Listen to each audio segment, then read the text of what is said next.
BRS కానీ కాంగ్రెస్ కానీ వీటిపైన ఏం చేయలేదనేది ఒప్పుకున్నారు. రైట్, శ్రీవర్ధన్ రెడ్డి గారితో మాట్లాడదాం. శ్రీవర్ధన్ రెడ్డి గారు, ఈ యాప్స్కి సంబంధించినటువంటి మూలాలు అవి ఫారిన్ కంట్రీస్లో, విదేశాల్లో ఉన్నాయి. అయితే విదేశాల నుంచి ఇక్కడ నుంచి అక్కడికి అమౌంట్ ట్రాన్సాక్షన్స్ ఉంటాయి. ఇంత జరుగుతున్నప్పుడు కూడాను మరి కేంద్ర ప్రభుత్వం వాటిపైన ఎందుకు అడ్డుకట్ట వేయలేకపోతుంది? ఇప్పుడు నరేష్ గారు అన్నట్టుగా దేశ భద్రతే నిజంగా ప్రశ్నార్థకమైనటువంటి పరిస్థితి వచ్చింది అని అంటున్నారు.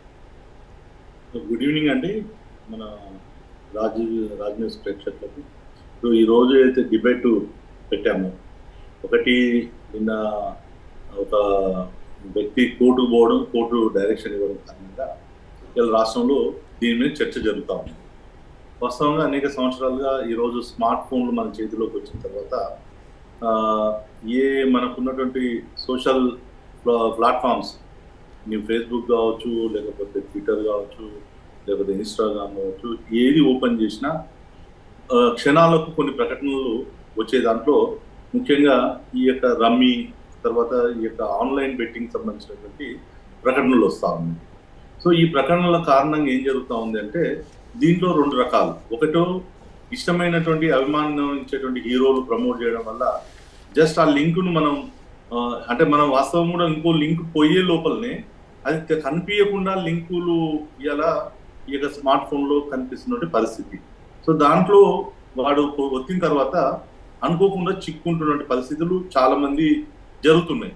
కొంతమంది తెలిసి చేసిన వ్యవహారాలు ఉన్నాయి, చాలా మంది తెలుగుగా చిక్కుకొని అది ఒక వ్యసనంగా జరిగిపోతున్నటువంటి పరిస్థితి అయితే సమాజంలో కనిపిస్తుంది.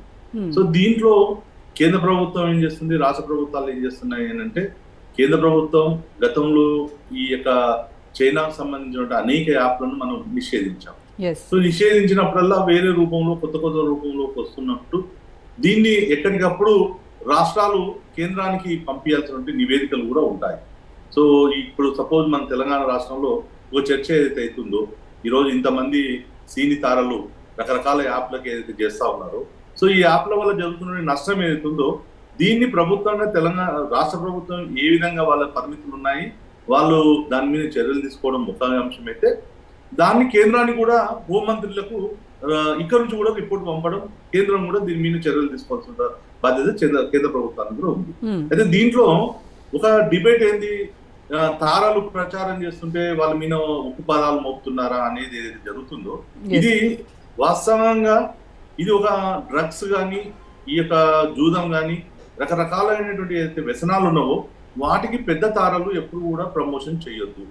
ఇది వాళ్ళు ఒక నియమాల్ని పాటించుకోవాల్సిన అవసరం ఉంది.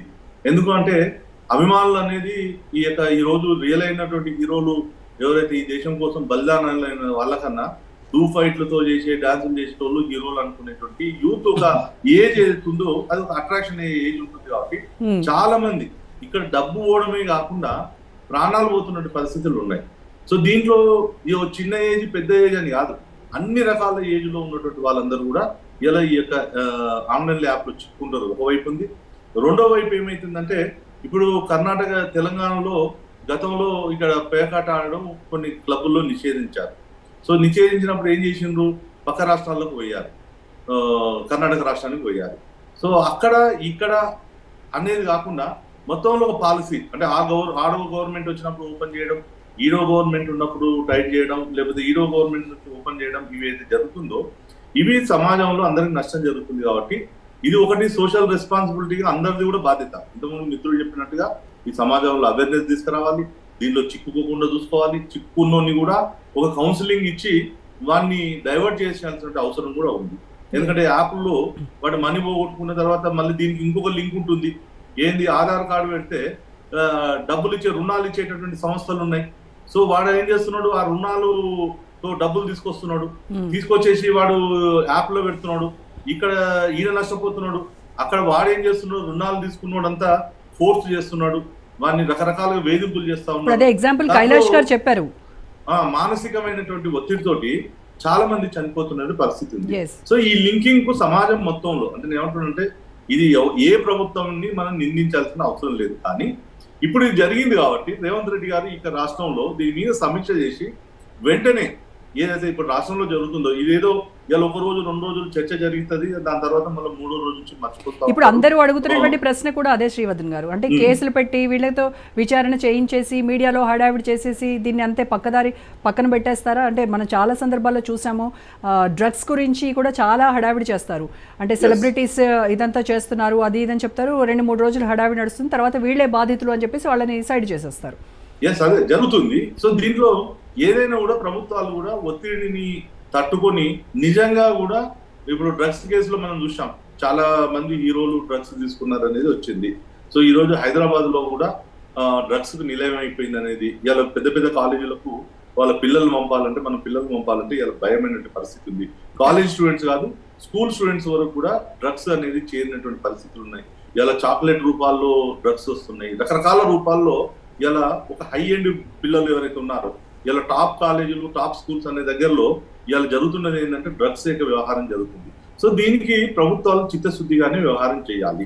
ఇలా ప్రభుత్వాలు పొలిటీషియన్స్ కావచ్చు, రాజకీయాలు సంపాదించాలనుకున్నటువంటి అనేక మార్గాలు ఉంటాయి, బిజినెస్ చేసుకుని సంపాదించుకోవచ్చు, రకరకాలుగా చేయొచ్చు. కానీ ఏదైతే ఈ రోజు సమాజంలో ఇది ఒక తండ్రులకు పిల్లలు కోల్పోయినప్పుడు దానికి వచ్చే శోకం కావచ్చు, ఒక సమాజం మొత్తం డబ్బు కోల్పోయి రోడ్డు మీద పడ్డప్పుడు మనం చూపించే సానుభూతి కావచ్చు, ఇవన్నీ చూస్తున్నప్పుడు సమాజంలో ఏంటంటే ఇది ఒక మంచిది కాదు. అందుకోసం ప్రభుత్వాలు గట్టిగా ఉండాలి. దానికి మనందరం కూడా ఇలా చర్యలు తీసుకుంటుంటే, సినిమా యాక్టర్ల మీద చర్యలు తీసుకుంటుంటే ఎందుకు చర్యలు తీసుకుంటారని మనం అయితే ఎవరు మాట్లాడదు. సో ఇది ప్రభుత్వం చర్యలు తీసుకున్నప్పుడు ప్రభుత్వానికి బాసటగా అందరం కూడా నిలవాలి. తర్వాత దీన్ని ఈ 1 రోజు 2 రోజులు అనేది కాకుండా ఇటు పోలీస్ డిపార్ట్మెంట్ నుంచి కావచ్చు, ఇటు అనేక ఏజెన్సీలు దీన్ని స్కూల్ లెవెల్లో కావచ్చు, కాలేజీ లెవెల్లో కావచ్చు, సమాజంలో కూడా దీన్ని చర్యలు తీసుకోవాల్సిన అవసరం ఉంది. ఇది ఆన్లైన్ యాప్లు. రెండోది, ఈ రోజు అనేక దగ్గర జూదాలు జరుగుతున్నాయి. ఈ జూదాలు జరిగేటివి ఏదైతే ఉన్నాయో ఇలా పోలీసు వాళ్ళకు చాలా సెంటర్లు తెలుస్తాయి ఎక్కడ ఉన్నారనేది. చాలా మంది కుటుంబాలు ఈ రోజు కంప్లైంట్స్ చేస్తా ఉన్నారు. ఇలా మనకున్న టెక్నాలజీలో ఎవరైతే వాళ్ళని పట్టుకోవడం కోసం వాళ్ళ యొక్క సెర్చ్ చేసి వాళ్ళ యొక్క ఐడెంటిటీ చేయడం చాలా ఈజీ. సో దీన్ని ఇలా రాష్ట్ర ప్రభుత్వం కొద్దిగా సీరియస్ గా తీసుకోవాల్సిన అవసరం ఉంది.